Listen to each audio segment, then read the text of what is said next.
Yang ketiga ada tema utama relasi sains dan Islam.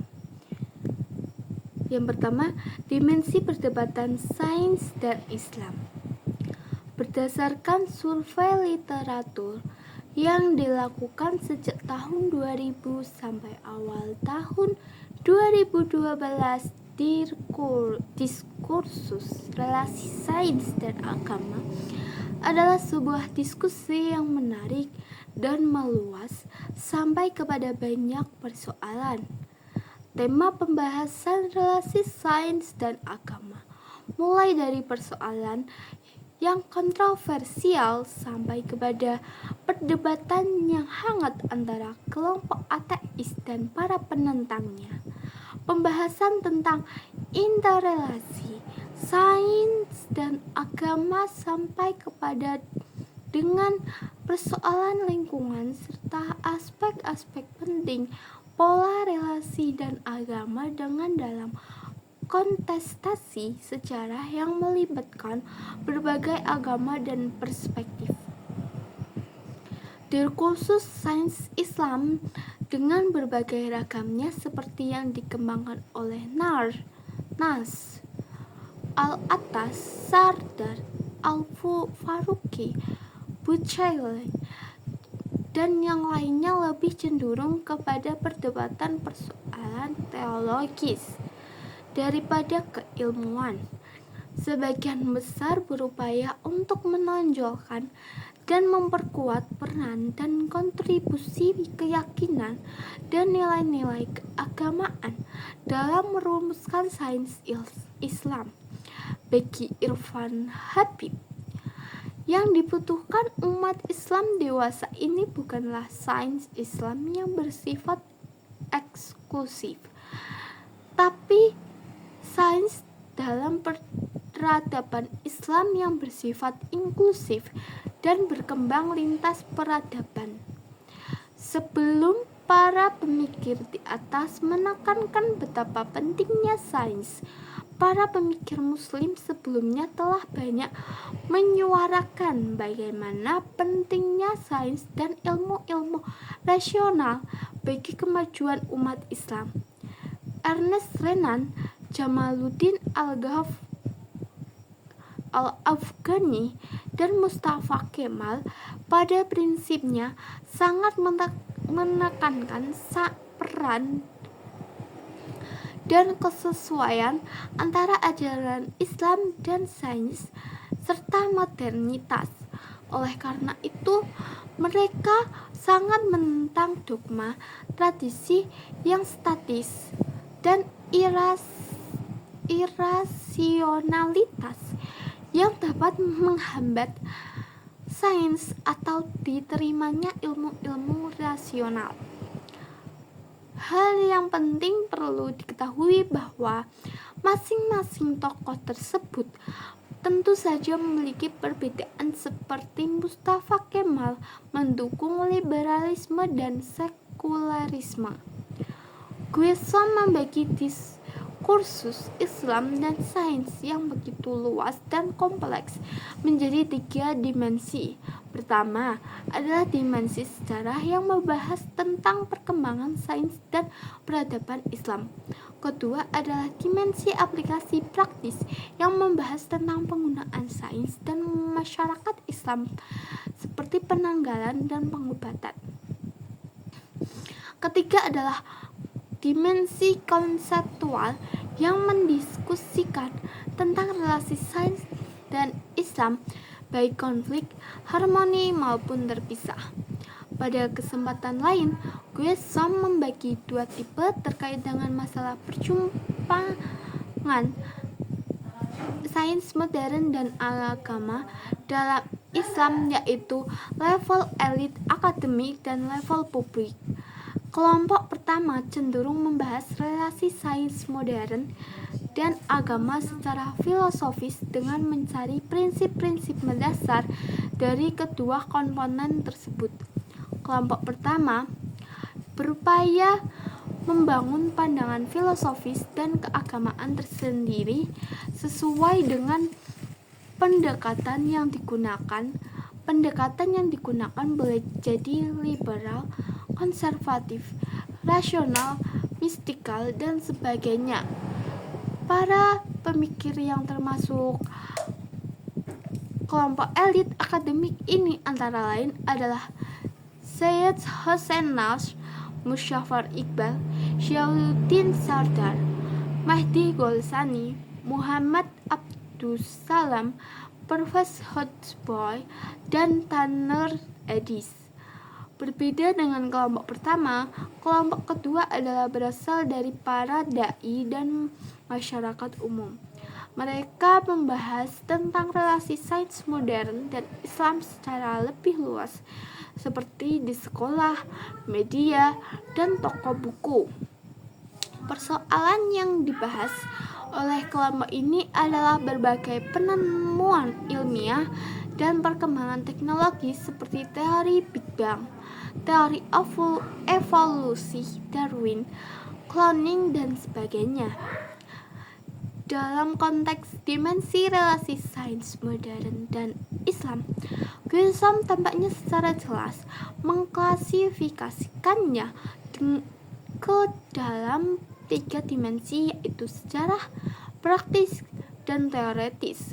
Ketiga dimensi tersebut sama-sama penting dan saling terkait satu sama lain.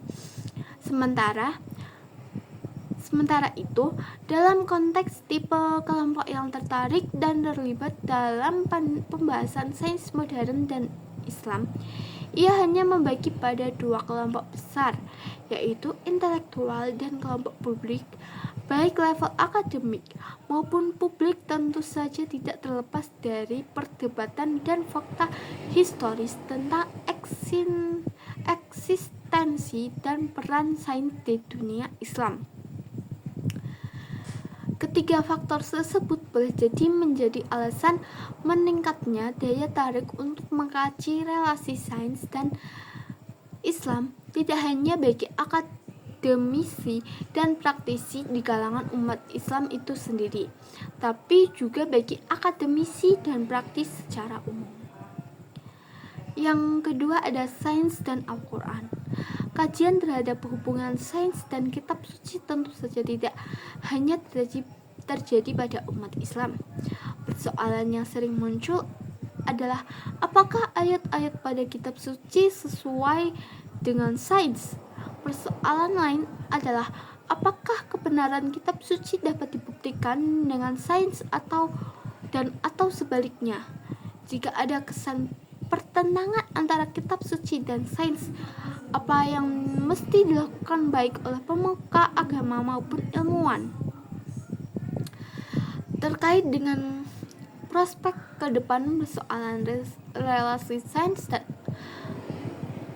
relasi agama dan sains, Peter Harrison menawarkan beberapa hal yang bersifat tentatif. Pertama, sama halnya dengan keberagaman pengetahuan, persoalan relasi sains dan agama juga beragam. Apapun model relasi sains dan agama dan juga yang dipahami sangat tergantung dengan batasan konstruksi pemikiran seseorang.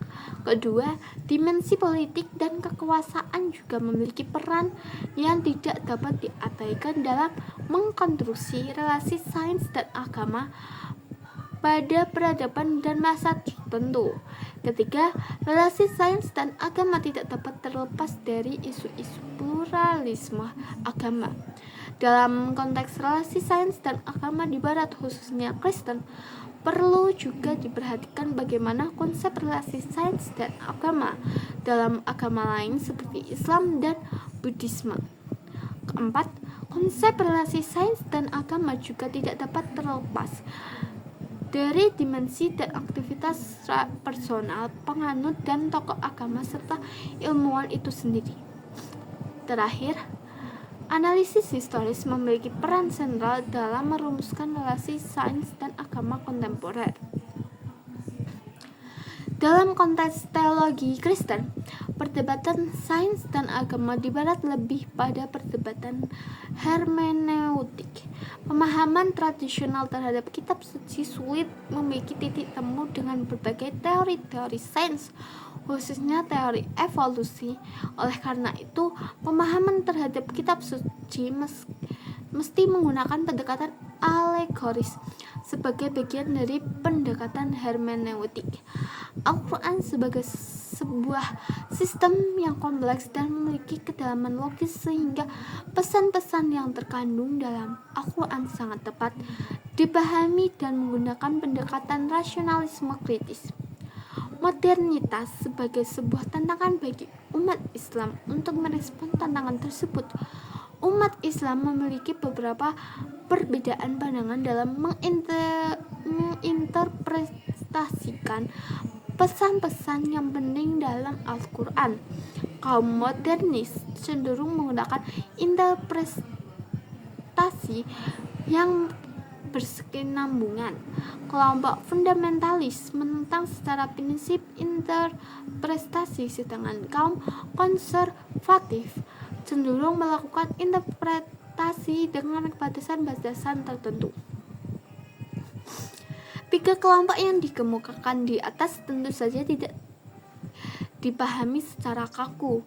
Masing-masing kelompok tentu juga memiliki keberagaman dalam konteks tertentu terkait dengan bagaimana sikap mereka terhadap interpretasi atau penafsiran yang digunakan untuk memahami kitab suci. Modernis, fundamentalis, dan konservatif merupakan tiga kelompok besar dengan perbedaan pendekatan yang digunakan.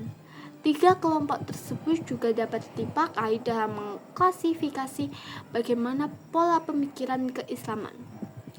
Dalam konteks perdebatan kitab suci dan sains yang terjadi di barat awal abad modern, menurut Massimo Campanini, dengan menganalisis pemikiran Galilei terdiri dari 4 poin sebagai kerangka pikir yang dipakai. Pertama, kitab suci tidak dapat digunakan untuk menjelaskan fenomena alam ataupun masalah-masalah ilmiah. Kedua, kitab suci perlu dipahami dengan menggunakan interpretasi yang bersifat alegoris. Ketiga, kitab suci secara eksklusif berkenaan dengan hal-hal teologis dan moral. Keempat, bahasa kitab suci sederhana atau bahkan sangat sederhana agar mudah dipahami oleh manusia umumnya. Campanini lebih jauh melihat meski tidak ada bukti bahwa Galileo terpengaruh Ibnu Rus. Pemikiran Galileo ini ada kesamaan dari sisi sudut pandang metodologis dengan pemikiran Ibnu Rus yang memisahkan kebenaran agama dengan kebenaran ilmiah. Tentu saja 4 poin utama tersebut tidak begitu dapat dihadapkan dengan pola relasi Al-Quran dan sains. Menurut Muzaffar Iqbal, Al-Quran menggunakan kata al-ilm yang sepadan dengan sains dalam bahasa Inggris. Al-ilmu dalam Al-Quran tersebut menunjukkan semua jenis pengetahuan dan tidak hanya terkait dengan pengetahuan tentang alam.